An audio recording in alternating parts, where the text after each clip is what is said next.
Sigmund here. Just calling to inform you that your refrigerator's been running loud over here. My Greta! She's gone! The police won't do anything, please! You have to help me find Greta! It took me! It took me! I can't see myself anymore! I'm gone! Help me! Help get me back, please! What do Analog Horror, the SCP Foundation, and creepypastas have in common? That's right, they're all a treasure trove of media to sink your teeth into long enough to satisfy a raging hyperfixation.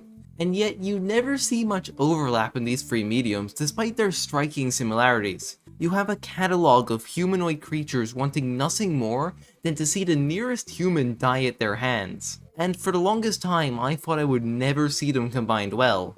Or if it did happen, I genuinely feared it just wouldn't be an enjoyable experience. That was until I found exactly what I was looking for hidden in the depths of my Steam library. See, a few months back when I started this channel, I bought the digital horror bundle off of Steam for two games, Kinito Pet and Shipwreck 64, both of which I highly recommend and I plan on making videos on them in the future, but these two games are so rich with content and storytelling that I have to plan for a month or two to cover everything I want to, so that'll probably be in like a year or two when I finally have the time to do that. But there was one other game included within that bundle, a game I highly neglected because I just hadn't heard anything about it before, and I just didn't know if it'd be an enjoyable experience. And that game was Home Safety Hotline. Home Safety Hotline is a game where you work at a call center helping people with their day-to-day problems, such as mold infestations, rats, moles, the occasional common hob, or the false caroler here and there.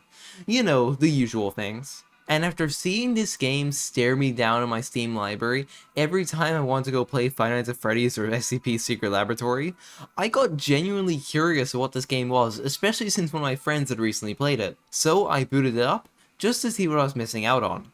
Now for some context, Home Safety Hotline is a short game developed by Night Signal Entertainment, centering around a phone operator in the late 1990s answering calls from the public about a variety of issues. Each caller will give you a varying amount of details, and it's your job to scroll through the many entries on your computer to try and find an issue that fits.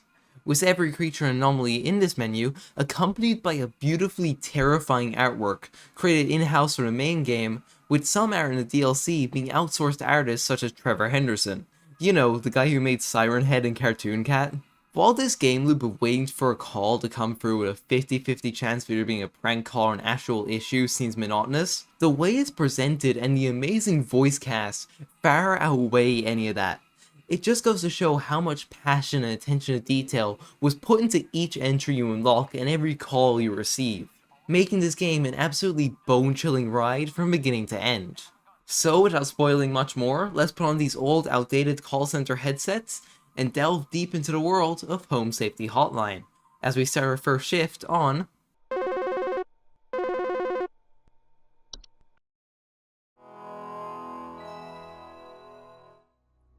The game starts with us signing into the network and being greeted by a plethora of unlocked and locked articles. But before we can even understand what's going on, we get a call from our supervisor, Carol, who gives us the basic rundown. Our job here at Home Safety Hotline is to familiarize ourselves with the entries available to us, answer calls from clients, and listen carefully to what they say.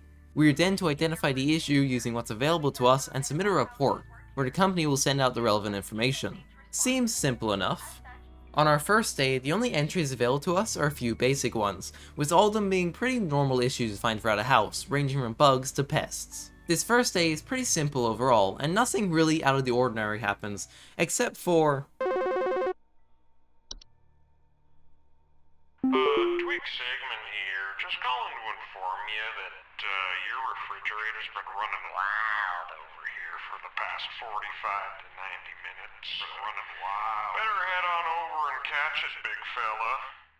Meet the false caller. This is a reoccurring character throughout our shifts who will call us to make up a range of different problems, from a fridge on the loose to dirty weightlifting equipment that needs us to go over there and give it a spit shine. And believe it or not, these guys actually have some serious lore relevance, which shocked me on my first playthrough because the guy telling me about orange juice is lore relevant. But I'll highlight more about the story as the game goes on. For now, this is our introduction, as our shift comes to a close ending with a 75% accuracy score. This is the game's way of saying, good job, you made it, and if you keep it at a reasonably high level, you can keep playing as normal. Get too low of an accuracy too many times, however, and who knows what might happen. Still, the shift ends with no real issues. That is, until you return to the desktop, where we find a mysterious email in our inbox sent by a character called Mike. This is a hastily written email that looks way too much like my dyslexia got out of hand, warning us this is our only chance to quit, and that they don't have enough to track us down, and we need to run before it's too late. But this email is sketchy as hell. I mean, what do you know, Mike Free at homesafetyhotline.mail? Your spelling tells me all I need to know. I'm obviously coming back for.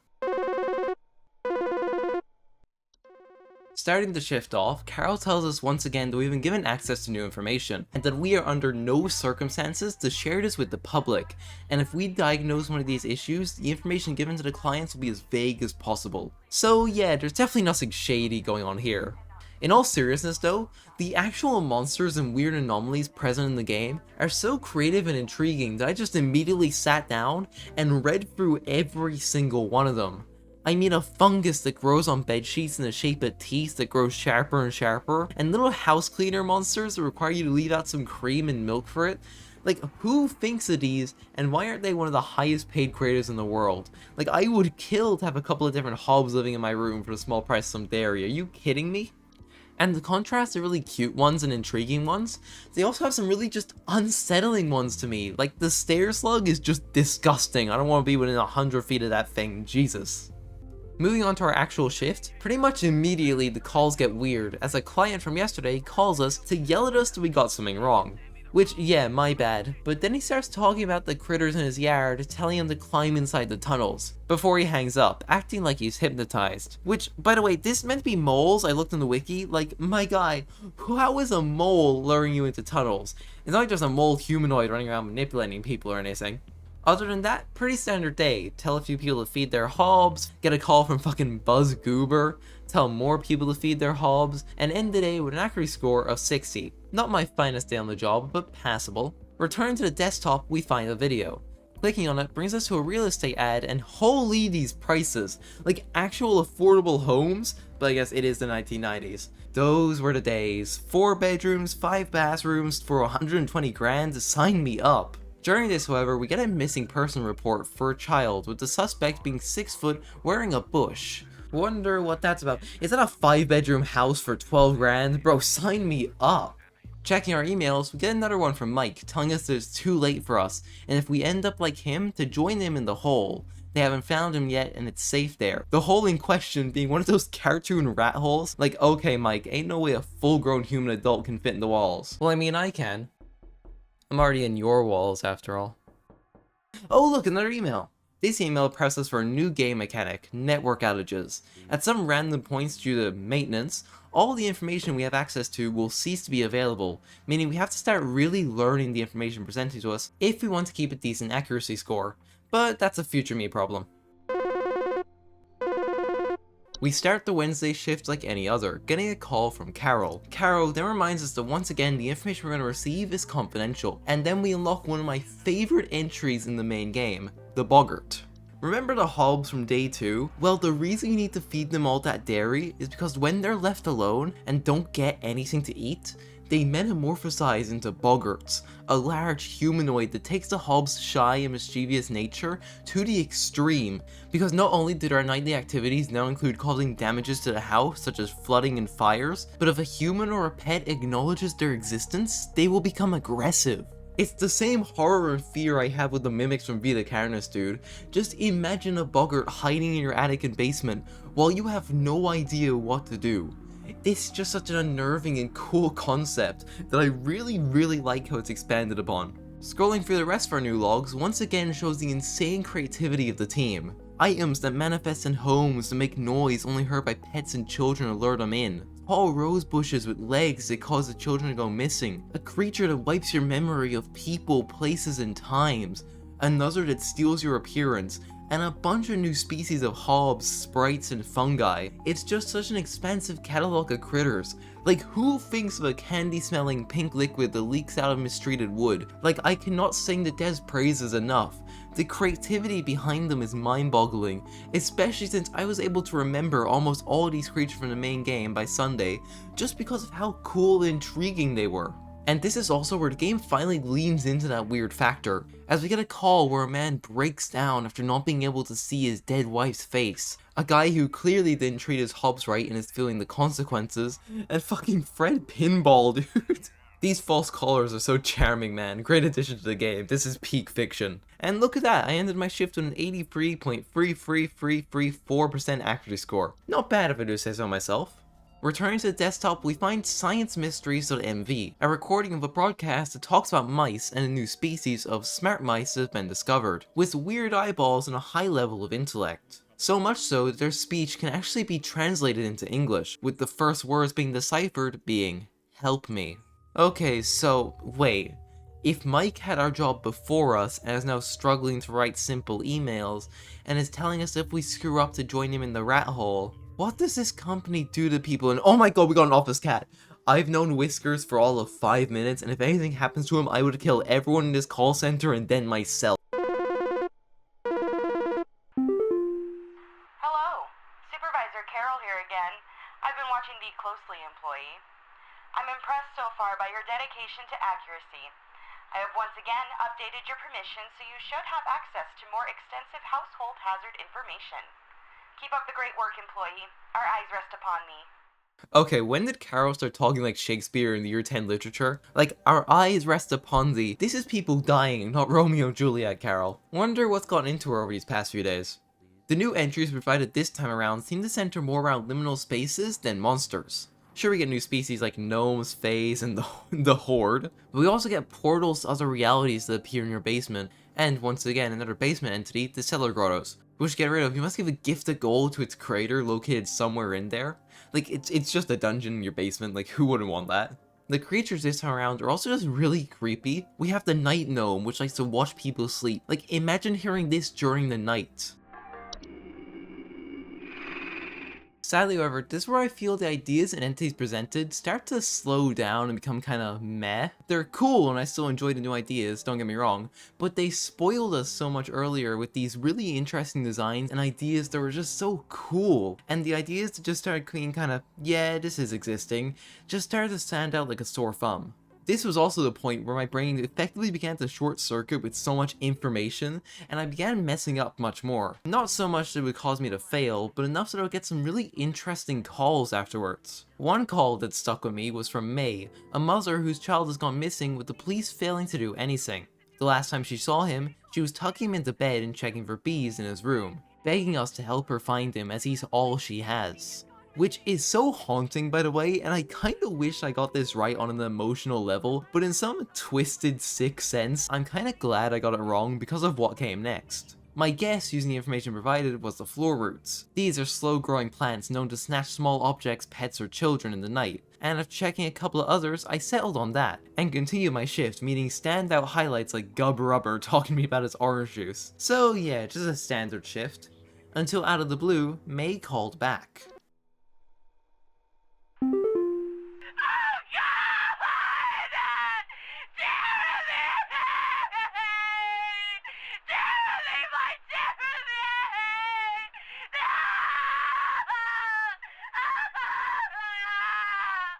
Like, Jesus Christ. Not only was this a jump scare and a half, but you, like me, may be wondering what the entity was. And it was nothing crazy, it was just a false artifact which I covered earlier. But that's not really the focus here. What I wanted to highlight is the absolutely fantastic job the voice actors do. This is just one small snippet. Sure, when you mess with something mundane or not immediately threatening, you may get a kinda, hey, your services weren't very helpful, or the moles are calling me to the tunnels for my sins. But when you do mess up these aggressive or creepy entities, and you hear people's grief or final moments, the level of detail and passion put into each character is haunting, and it's just so cool. The rest of the shift continued like normal, finishing with a 77.77778% accuracy score, before returning to the desktop where we have two new emails. The first one again from Mike, this time talking about how the hole is breached and is no longer safe, accompanied by the image of an eye peering into the hole, which is really creepy when you really think about it. The second email is to tell us that due to schedule changes, we're working a full 7 days. So sadly, we're nowhere near done with our time here as we move into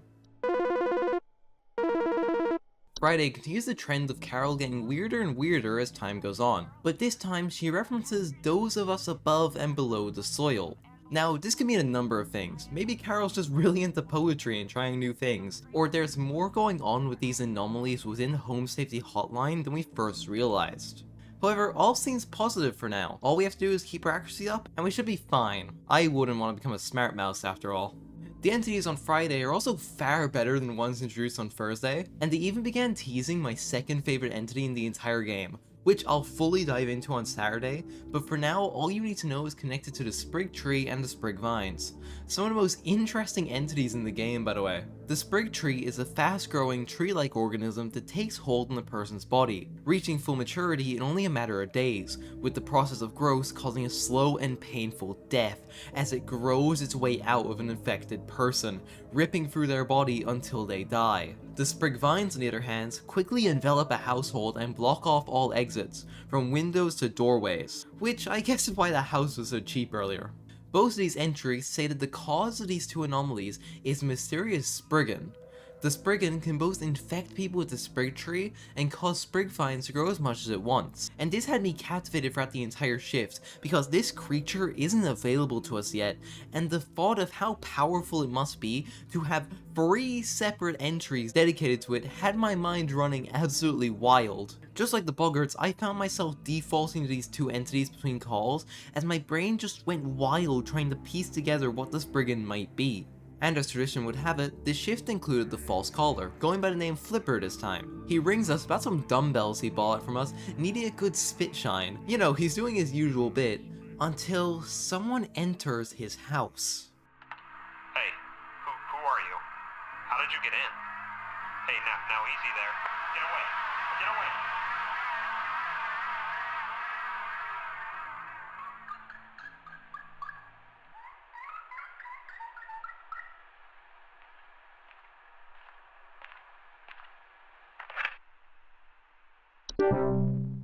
And, oh man, I really liked these guys. Sadly, their fate is fully sealed as Carol calls a few seconds later to say that they shall no longer be a blight upon thee. Now this call isn't outright horrific or anything, you might be wondering why I'm calling it out, but if you've played the game, you know how it feels.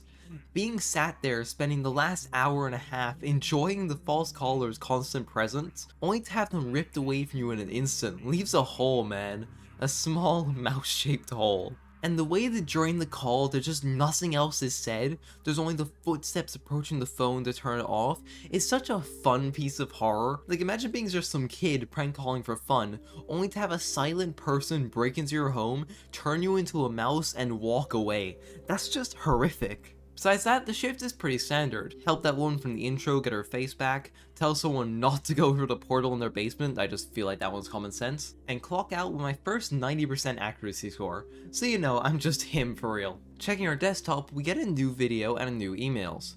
The video is about Thunder Peak, one of America's most dangerous hiking locations, covering hiking tips and what to bring on the trip. You know, the standard hiking boots, water, an iron sword, climbing gloves, everything you'd usually pack. The video proceeds as you would expect, where the pass is, how to travel the mountain, until we reach the quiet zone. According to the wiki, this is most likely a cellar grotto, which is further emphasized by cellar grotto's groaning noises being heard inside the video. This is where we're told to unsheath our iron sword, meaning that the person recording is most likely one of the fabled home safety hotline removal specialists, and we see them leave the grotto unharmed, with the rest of the video containing nothing noteworthy. Returning to our emails, we see that Mike's email is no longer in service and will be shut down tomorrow. This likely means that the company, or maybe Whiskers, got to Mike. But I mean, Whiskers can do no wrong, so...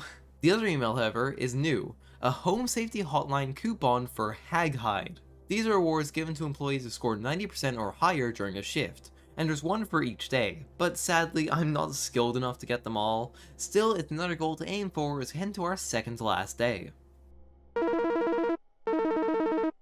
And here we are, the final stretch. Just one more day to go as every entry is now available to us, giving us free reign over the logs. But first, we gotta talk about Carol's call once again. Like, soon thy time in the soil arrives. What kind of Shakespeare cult we gotten ourselves into? Like, it was funny as first, then it was confusing, and now I'm sitting here with a mix of dread and bewilderment trying to figure out what this means. but I'm sure I'll be getting my answers soon. Out of the many entities unlocked this time around, there are two I want to highlight. The first is the bed hag, a humanoid known to hide under beds, emanating a creepy wheezing sound throughout the night. Usually, it causes small children to experience asthma attacks and even triggers sleep paralysis. It's like that one episode in Doctor Who where they talk about that nightmare where a hand reaches out from under your bed and grabs your ankles. Just the thought of that is unsettling, like an entity that invades our safest space where we sleep. The second entity, after plenty of build up, is the Spriggan, and I'll give you guys a few seconds to try and find him in the image. Alright, let me show you. He's right here, camouflaged in the trees. And don't worry, I didn't even spot him during my first playthrough. Even the developers mentioned in the extras that the Spriggan is just a bit too well hidden. Spriggans are small humanoids with green leaf-like coatings on their body. Usually they hide in trees and aren't aggressive, unless a human pisses them off. If provoked, they'll cause rapid vine growth and a creepy sensation that the trees are watching you. To avoid ticking them off, just leave any plant life in the area alone and you'll be fine. You really don't want to end up with a sprig tree growing inside of you. This shift, I really didn't encounter any creepy phone calls. It was actually pretty chill. We had a call about wood secretions and how some woman's kids are really curious about her desk. Then there's Howard talking about the trees watching him, which is an insane sentence if you don't have Spriggan in mind. Someone else high off leaves, and another person who managed to end up in an alternate reality. And just like that, all was calm in Home Safety Hotline. Until Flipper calls again. This time, all you can hear is squeaking, which I like to think is the false caller's last hurrah against Home Safety Hotline before beginning life as a mouse. Ending the shift with a 69% accuracy score and returning to the desktop. Here we get our final email and access to the Entity Browser. The Entity Browser lets you scroll through every creature we've encountered in the game, and is really cool to explore the catalog and see how extensive it is. The email, however, is where things get really interesting. It's written just how Carol's been talking to us, and mentions something about a trial. I had no idea what this meant, but it's just one last shift, one final mission, armed with all the knowledge of almost every creature as we go into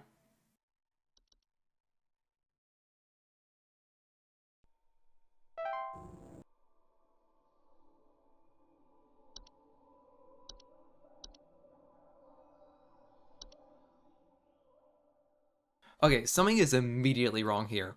We don't have access to our entries, the screen is constantly glitching, and there's a giant tree with the text "Thy trial has begun," with Carol nowhere to be found. And our introductory call coming from a cloaked figure who asks us a cryptic question. This is the game's final boss, a test of our knowledge and skill, forcing us to use everything we've learned to pass the trial, with every answer we give changing both the text and image on screen as we go deeper underground. These cloaked figures are really interesting, as each one seems to be an entity in at least some way. The first one looks like the warlocks from our entities panel, the next one seems humanoid enough, but I can't place them in any entities we've seen. Upon guessing successfully, the text changes to "Forge Ahead." The third figure looks like a hag, which changes the text to "Press On, employee." The fourth appears to be a Spriggan, thanks to its leafy appearance, and alters the text to "Rejoice." The fifth looks like a dog maybe, and shifts the text to "Expand thy mind." And finally, we reach below the soil, where a bright blue sky with purple clouds greets us, with the sixth figure being a frog, which changes the text to "Let go thy stilted soul," revealing a sunrise sky. The seventh is a mole person, transforming the text to "Descend" and displays a forest. Finally, we get a skeleton, and upon answering his question, the screen doesn't change. It simply leaves us here as the results are debated. Then Carol calls us one last time. Her eyes are widened, glowing with a yellow hue, similar to the now growing crystal on her neck. She congratulates us on our previous work and promotes us, telling us to stand by, as the screen begins to violently shake, and Carol's appearance becomes more and more disheveled, her eyes piercing into the soul and her hair messy, as the promotion bar speeds ahead until the screen goes black. Then, suddenly, we're in a forest, with Carol standing in front of us wearing a flower crown. Carol then begins speaking to us telepathically, and as we approach, she places the crown on her head. And honestly, I think I'll just let this play out because it's just so insane. Congratulations! All hail our new junior supervisor!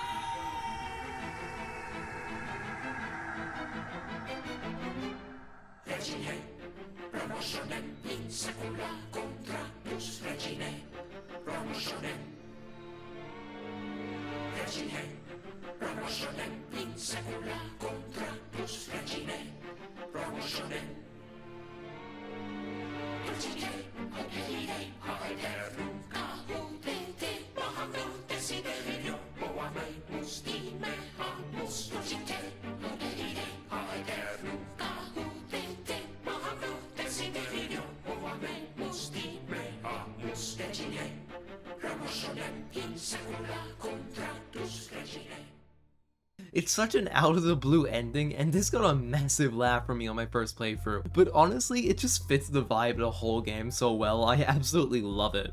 After this, we're sent back to the desktop, now with a changed background. We've unlocked both an endless mode and an art book, which details the development process behind the game. And this edition is actually really insightful. I just love art books in games. There's just so much joy flipping through them and finding tidbits of information and clarification on devs' thoughts. Now you may be wondering, Core, what happens when you fail? You kept alluding to it, but it never happened. And after checking, I found that if you're on a constant failure streak and make it to Sunday, the company will just straight up turn you into a smart mouse, leaving you to die, unable to communicate with the world, stuck just like Mike in The False Caller. Which, yeah, not exactly a sane reaction from this company, huh? However, despite this being the end of the main game, we still have a few more Christmas shifts left in us, as Home Safety Hotline also comes with its own DLC, Seasonal Worker, which adds an additional 4 shifts, each with their own unique entities and 2 ever-present threats. Loading up this main menu, everything is nice, cool, Christmas blue. If only it's so in Australia. Damn you, 30-degree weather. This time around we play as Rebecca, an employee who year after year has picked up the Christmas shift to help combat the Twilight. Before we even start, we have 3 emails waiting for us. The first is from corporate welcoming us back, the second is from Rodney in the IT department talking about the Christmas party and hoping to see us there, and finally a report on the Twilight dated December 22nd, 1996, saying that the phenomena has been cited for the first time and is currently at a low to moderate risk. So without any further ado, let's begin our holiday shift. To kick off the Christmas shifts, Carol calls us a new festive outfit dressed up for the holidays. This time she tells us to keep up the good work and hopes to see us at the Christmas party. Pretty standard introduction, nothing too wild. Now before we dive into the plethora of new entities, I wanted to point out this massive candy cane bar at the top of the screen. This is our cheer level. See, instead of an accuracy score like the main game, we now have this meter. Every correct answer we get will cause nothing to happen, it'll stay exactly how it is. But every incorrect answer causes the screen to glitch and that level to drop bit by bit. Keeping this cheer level up is crucial, as it's necessary for the planet's survival against the Twilight. So you know, just your average everyday stakes. The entities this time around, as expected, are Christmas themed, and by god are there a lot of them. But my favourites out of the entire bunch have to be the False Caroler, the Forgotten Boggart, and the Time Wisps. The False Caroler is a bird-like humanoid that travels in packs. They're known to sing pleasantly outside neighborhoods and leave feathers on people's doorsteps. And anyone or anything that dares come close to them is carried off to their nests and fed to their young, with the only way to deal with them is to wait them out. Basically, just let them run out their food supply before venturing outside again. The Forgotten Boggart, on the other hand, is a boggart that's escaped its old home and now dwells in forests and mountains, searching for a new one. To most people, they're imperceptible, but to some, they become an obsession, with the only way to stop them from inhabiting someone's home is to stop those obsessive thoughts and never speak of them. And you have to admit, that's a cool concept. If you can't perceive them, you're fine, but for those unfortunate enough to notice them, it's almost impossible to defend yourself because you're obsessed with them. Finally, there are Time Wisps, which grab a person and force them to experience the rest of their lives, which understandably causes anxiety and stress as most people end up seeing their own demise. As you can probably tell, these examples are extremely biased and cherry-picked, but the DLC's entities are way more malicious compared to the main game's entities, which lean more towards the creepy but not outright murderous side of the spectrum. Other than that, the shift itself is pretty standard. The game doesn't waste any time on build up here and just throws you straight into the chaos, which I honestly appreciate. Heading back to the menu, we get another email from Rodney, and one from the observatory. Rodney sends us one of those send this to 5 people or you die tonight chain emails, you know, early internet vibes. The observatory, however, warns us that the twilight has grown exponentially and is now a moderate risk. I'm sure it's nothing to worry about, right? You know the drill by now. Carol calls in with an ominous message about what's at stake. We get it, gotta say though, nothing really interesting for her this time around. She just unlocks some new entities and tells us to be on guard. Like, I love you, Carol, but you gotta give me something to chew on here. This shift's list of entities is dry, honestly. The only ones that really stand out to me personally are the Lussie and the Mayor. Lussie is a semi-solid creature that slips into homes and steals warps from warm-blooded animals, leaving behind their crumpled, frozen remains. Its design is insanely cool, disgusting, but haunting at the same time. They do not miss when designing these things, I swear. Like, just look at this thing. Do I have to say anything here? The Mayor, on the other hand, is a skeletal humanoid with a horse fur face, draped in a cloak. Its design is cool as hell, but that's all it really has going for it, as its main gimmick is that it makes a ton of noise and eats all your food. So pretty much me at my friend's house. As the shifts continued, however, I fumbled a few too many times, and Carol called me looking pretty disappointed, reminding me what's at stake and telling us to be more careful. Like, damn, I'm trying here, Carol, chill out. The shift also kicks off a running gag of people getting absolutely demolished by avalanches. Like, just listen to this. Oh my god, I think there's an avalanche outside! Our home is right below the mountain! Please send someone over before it's too late! Yeah, my dude, I don't think calling a safety hotline instead of trying to evacuate was the smart play here. This happens a lot too. Like, there's so many avalanches. Like, please try running before you decide to phone us. Or hell, maybe even just call the police or fire and rescue. Just a thought here, guys. Besides that, pretty normal shift. Some guy gets a red nose from a dog, another loses his Santa costume, and we clock out. Thankfully, the emails this time are actually something of substance. Rodney warns us that pest control is panicking, saying that they're hunting for something really big and that we should be on the lookout. Meanwhile, the observatory reports that the twilight is nearing high risk levels, and stresses the importance of keeping our cheer levels high, so this next shift should definitely be an interesting one. Alright, we all know this goes down. Carol calls us and unlocks new entities, she tells us about the risks, and hold on, you're not Carol. Meet Hudson, the head of pest control, who calls us to tell us about the Mouse King, warning us that he's loose and we need to keep an eye out for him, and if we hear anything strange, to call him ASAP. Now let's see, who is this Mouse King? The Mouse King himself is a leader of a traitor's clan of mice. Bro, there is no way this is real. There ain't no way a smart mouse is leading other mice to commit heists, assassinations, and riots. Absolutely no way this thing exists. And yet, this entry states that it poses an incredible threat to all living things and should be killed ASAP. Deep down, I personally like to believe that this is the false caller, back for one last screw you to Home Safety Hotline, and honestly, I love that. It's such a great evolution on the Smart Mouse concept from the base game, and I gotta admit, they absolutely cooked with this one. The other entities this time around range from the Polar Express to Krampus, so you know, not much to really stand out. One that I do want to point out though is the Belsnickel. They're not much of a threat, but their design just looks like if SCP-035 was an analog horror entity, and I just can't get it out of my head. The shift, however, starts out pretty chill. No one's breaking into a woman's house and raid her fridge and pantry, someone else sees the Yule goat everywhere, and of course another poor soul is crushed by an avalanche. Like, my dude, call emergency services. 911 exists for a reason. Why are you calling Home Safety Hotline? We probably have a longer number just going 911 and calling it a day. But then, out of the blue, Hudson calls again. He warns us that the Mouse King has disguised himself and that we need to be on our A game to catch him. And I'm not gonna lie, this was a really fun hunt and was really unique for the game, and if you're planning on playing it yourself, skip ahead to the timestamp on screen, because I really want to walk you through my thought process on finding this guy, and all like the little details that were there. So is everyone gone? Cool. Meet Wade. Wade calls because some strange man in a trench coat is going door to door in his neighborhood. During the call, the only other information we get is in the background, where you can hear a cat absolutely losing its mind. Now, this could have been 100 different things. At first I thought maybe the animation, but why would a cat go after them? And those things only steal stuff, they don't play door-to-door salesman. So then I thought maybe the Belsnickel? It fits the description, but again, nothing explains the cat going wild. Maybe it's the false caroler or a sinner. Birds and cats don't vibe, so maybe, but that felt like a stretch. But then it hit me. A large trench coat.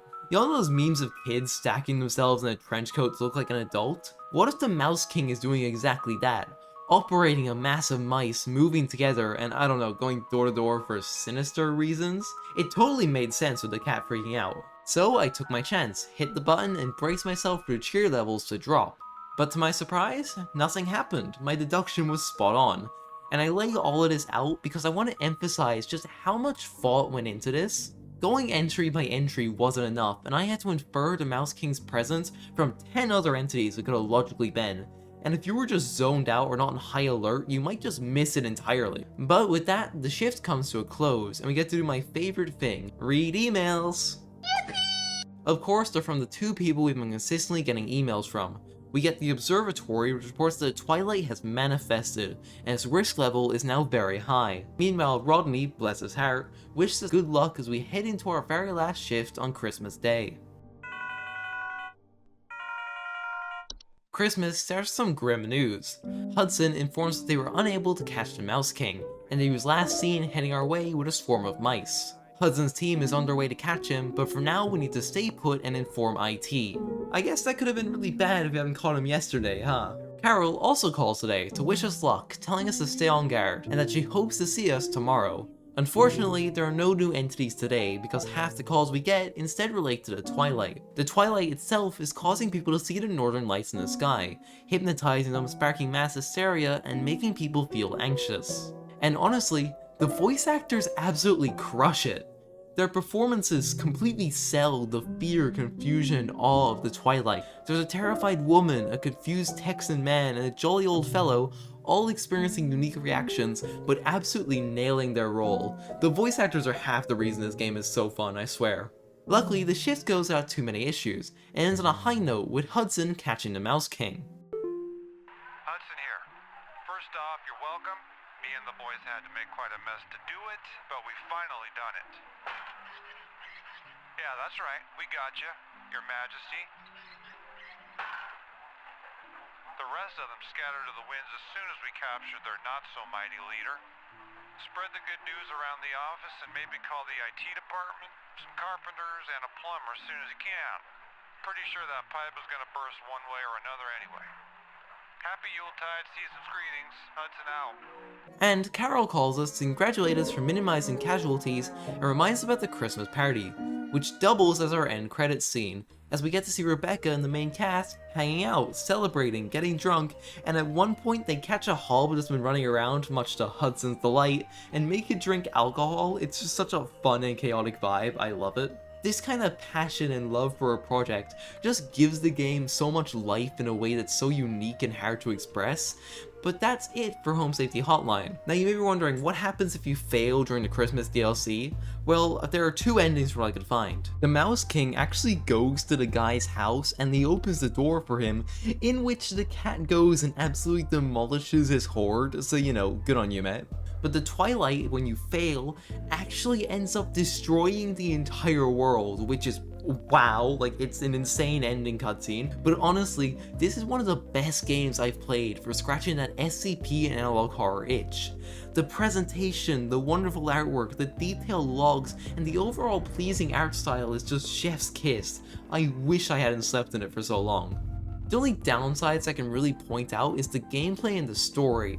The gameplay, mainly because of how delicate of a balance it is. You can't introduce too many interesting entities in one day and then leave the next with filler, it just ruins the flow, and this happened once in the main game and a few times in the DLC. But at the same time, introducing too little or too much can leave the player feeling either bored or overwhelmed. It's a fine line, and while the game walks it beautifully most of the time, the moments it slips up stick out like it's sore thumb and impact the overall enjoyment. The story, while great, also just feels too vague at times, leaving me with so many unanswered questions, especially on Sunday. While I get that the mystery is part of the appeal, I feel a game centered around gathering information and making detailed choices should ideally have its lore be somewhat decipherable without having to look at wikis, but those are just my tiny gripes. The game itself is an overall great experience, and I could totally see myself revisiting it for an endless run here and there, much like Casey's mod in Inscription. Now, before I wrap this up, I wanted to share 2 quick channel updates. Since this is my last year of high school and things are really ramping up, I'll be shifting from bi-weekly to monthly uploads. It's just not sustainable otherwise with all the schoolwork. But don't worry, this won't impact quality. If anything, it'll probably lead to longer, more highly edited videos. Also, since I'm swapping to this monthly schedule, and I'll have like maybe 3 times to say this, I'll be doing a 1-year anniversary stream on the 18th of May at 12:30 PM ADT, where I'll be going over what my goals were for last year, what they are for 2025, and a few tidbits of lore surrounding the owl and my other characters, which I know a few of you will enjoy according to my Discord. But until then, I've been Core, thank you so much for watching, and I'll see you in whatever I make next. Bye bye!